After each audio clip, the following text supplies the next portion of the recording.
মাদ্ৰাসাত শিক্ষা জীৱনৰ পাতনি মেলিছিল ডক্টৰ আয়ুব নদভিয়ে। मदरसे के बाद फिर यूनिवर्सिटी में आया। তাৰ পিছত ইংৰাজীত MA, আৰবীত MA, MPhil, PhD সকলো ডিগ্ৰী লৈ জামিয়া মিলিয়াৰ অধ্যাপক হ'ল তেওঁ। उसके बाद PhD MPhil वगैरह किया। আৰবী ভাষা শিকিলে বিশ্বত ক'ত ক'ত চাকৰি পায় বৰ্ণনা কৰিলে এই পণ্ডিত ব্যক্তিজনে। अच्छे जॉब मिलते हैं उनको क्योंकि ऑफर्स अच्छी आती हैं। শুনক ৰাজিবুল আলমৰ সৈতে ইণ্ডিয়া আৰব কালচাৰেল চেণ্টাৰৰ ডাইৰেক্টৰ ডক্টৰ আয়ুব নদভি সাহাবৰ বহুত গুৰুত্বপূৰ্ণ এই মুলাকাত। हेलो KC की इस खास प्रोग्राम मुलाकात में आज मेरा मेहमान है डॉक्टर अयूब नदवी साहब।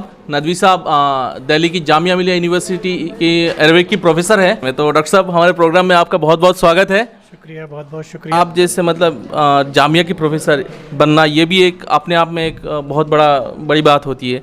तो आपका कैसा जानिए, कहाँ से शुरू हुई थी, कहाँ के रहने वाले थे, जामिया तक कैसे पहुँचे, और आपका थोड़ा बैकग्राउंड अगर बताएंगे तो अच्छा रहेगा हमारे लिए।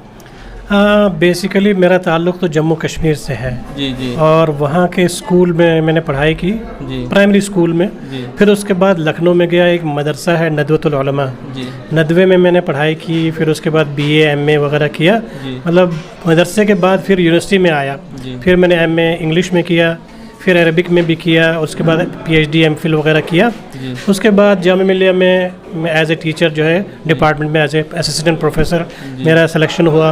फिर मैंने वहाँ पढ़ाया एज ए एसोसिएट प्रोफेसर। अच्छा। फिर आजकल प्रोफेसर हूँ वहाँ। और बीच में मुझे मौका मिला, बाहर एक मुल्क है तंजानिया, वहाँ एक यूनिवर्सिटी है, आजकल उसका नाम है अब्दुर्रहमान सुमेत यूनिवर्सिटी, कुवैत वालों ने कायम की है तंजानिया में। तो मैंने वहाँ भी पढ़ाया 3 साल तक। और भी दूसरे ममालिक में, यूरोप में जाने का मौका मिला।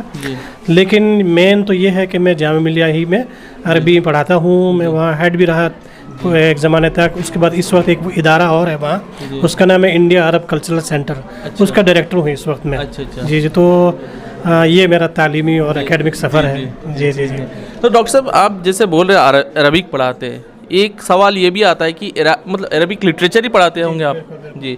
तो इसका मतलब क्या ज़रूरत है इंडिया में, अरबिक पढ़ाने का क्या फ़ायदा है, बच्चे पढ़ के मतलब उनको क्या मिलता है, जॉब अपॉर्चुनिटीज़ क्या है, या तो क्या फ़ायदा वगैरह है? अरबी ज़बान जो है इस वक्त बहुत अहम हो गई है, इम्पॉर्टेंट है। पहले से मजहबी हिसाब से इम्पॉर्टेंट है ही, क्योंकि कुरान भी उसमें है, हदीस भी उसमें है, और मुसलमानों की तमाम उलूम उसमें है।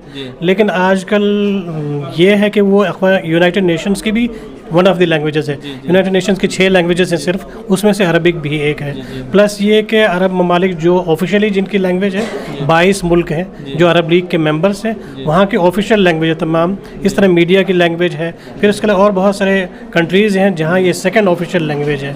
तो अरब वर्ल्ड में इसके जॉब हैं। फिर उसके बाद MNCs बहुत ज़्यादा यहाँ इंडिया में कायम हुए हैं, मुख्तलिफ़ शहरों में हैं। तो हमारे स्टूडेंट जो हैं वो BA करके उन MNCs में जाते हैं। बहुत अच्छे जॉब मिलते हैं उनको, क्योंकि ऑफ़र्स अच्छी आती हैं। तो जिसको भी अरबी ज़बान ठीक ठाक आती है तो उनको जॉब मिल जाता है। यहाँ तक कि हमारे पास BA में 60-70 स्टूडेंट्स होते हैं, और फिर हमें MA के लिए बचते नहीं हैं हमारे पास, सब जॉब में चले जाते हैं। फिर MA के लिए हमारे पास दूसरे स्टूडेंट आते हैं, इधर आसाम से आते हैं, बंगाल से आते हैं, दूसरी जगहों से आते हैं। तो अरबी का स्कोप इस वक्त बहुत ज़्यादा है। अच्छा। जी जी। तो आप एक बात बोले कि वहाँ पे एक जो इंडिया अरब कल्चरल सेंटर है, उसका मेन फंक्शन क्या होता है, मतलब वो गवर्नमेंट पॉलिसी लेवल पे कुछ होता है, या वो एक एकेडमिक मतलब इदारा है? बेसिकली जो इंडिया अरब कल्चर सेंटर है वो 2008 में कायम किया गया, क्योंकि अरब मुल्कों की ख्वाहिश बढ़ती जा रही थी हिंदुस्तान के साथ ताल्लुकात बढ़ाने में।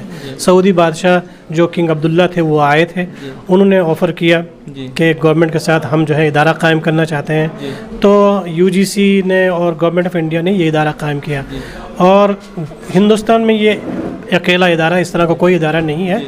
और वहाँ स्टडी की जाती है कि इंडो अरब रिलेशंस जो हैं उसको स्टडी किया जाता है, कैसे इम्प्रूव हो, कैसे आगे बढ़ें, क्या क्या चीज़ें वहाँ ज़रूरत, मतलब वहाँ लोग किस लिए जाते हैं, फिर वहाँ के लोगों में कैसे हम असरअंदाज हो सकते हैं। फिर यहाँ जो इंडिया में जो स्कॉलरी वर्क हुआ है किसी भी फील्ड में, वो पेश किया जाए अरबों के सामने। इस नुक्ता नज़र से ये इदारा कायम किया गया। अब वहाँ एक कोर्स भी चलता है, उसका नाम है MA अरब इस्लामिक कल्चर के नाम से। 2 साल का कोर्स है, और MPhil PhD भी है वहाँ, ये चलता है वहाँ पर। तो हम इस सिलसिले में थोड़ा बात करेंगे, मतलब ये ग्लोबलाइज्ड वर्ल्ड है अभी, तो अरब और जो इंडिया का रिलेशन है वो कितना डिपेंडेंट है, मतलब इंडिया अरब पे कितना डिपेंडेंट है ट्रेड में, या तो जो भी है अरब और अरबिक कंट्रीज़ में, अरब कंट्रीज़ इंडिया के ऊपर कितना डिपेंडेंट है, और इसको मतलब इस रिलेशन को और आगे बढ़ा सकते हैं क्या? देखिए बेसिकली तो हिंदुस्तान और अरब दुनिया जो है वो एक तरह से पड़ोसी हैं। पड़ोसी क्या है कि दोनों के बीच में बहरा अरब है, अरेबियन सी है, यही एक तो है जिसकी वजह से हम कह सकते हैं कि यहाँ से अगर कोई शिप जाएगी तो पानी से होते हुए अरब में पहुँच जाएगी। तो शुरू से ही अरबों के ताल्लुकात हिंदुस्तानियों के साथ और हिंदुस्तानियों के साथ अरबों के साथ रहे हैं। तो फिर उसके बाद इस्लाम आया, इस्लाम के बाद और ताल्लुकात मजबूत हुए। जदीद दौर में नहीं, आजकल के दौर में चूँकि अब इकोनॉमी का दौर है, अरब मुल्कों में पेट्रोल ज़्यादा है, फिर वहाँ जॉब अपॉर्चुनिटी बहुत ज़्यादा है। हमारे हिंदुस्तान के 80 लाख लोग जो हैं वो अरब वर्ल्ड में जॉब करते हैं। तो इस तरीके से हमारी इकोनॉमी भी वहाँ से जुड़ी हुई है। तो हिंदुस्तान भी इसको बहुत मतलब अहमियत देता है, इंपॉर्टेंस देता है इन ताल्लुकात को। और इसलिए जो है, और आजकल तो कुछ जब से नरेंद्र मोदी की हुकूमत आई है तो ताल्लुकात और मजबूत हुए हैं, इन द सेंस कि सऊदी अरब ने और बहरीन ने अपने हाईएस्ट अवार्ड दिए हैं मोदी जी को जब वो वहाँ गए थे।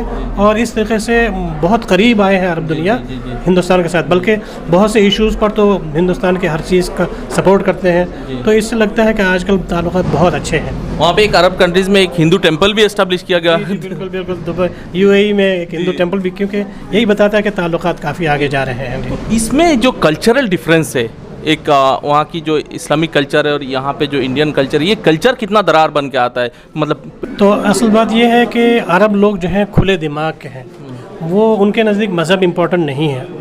तो हम हिंदुस्तानी हो सकता है तंग नज़र हूँ इस ऐसे से हम मज़हब का ज़्यादा सोचते हूँ, वो लोग नहीं सोचते हैं, इसलिए वो हर एक को वेलकम करते हैं। अच्छा, आपके पास टाइम बहुत कम है, एक आखिरी सवाल है मेरा। जामिया बनी थी एक मतलब प्रो इंडिया सेंटिमेंट में, जो अलीगढ़ की उससे, और आज ऐसा टाइम आ गया है मतलब जामिया की बच्चे प्रोटेस्ट कर रहे हैं, पुलिस को घुसना पड़ रहा है, ये क्या माहौल है अभी जामिया में? नहीं, जामिया मिलिया में तो कोई भी कौमी इशू होता है, नेशनल इशू, उस पर आगे रहते हैं वहाँ के स्टूडेंट्स।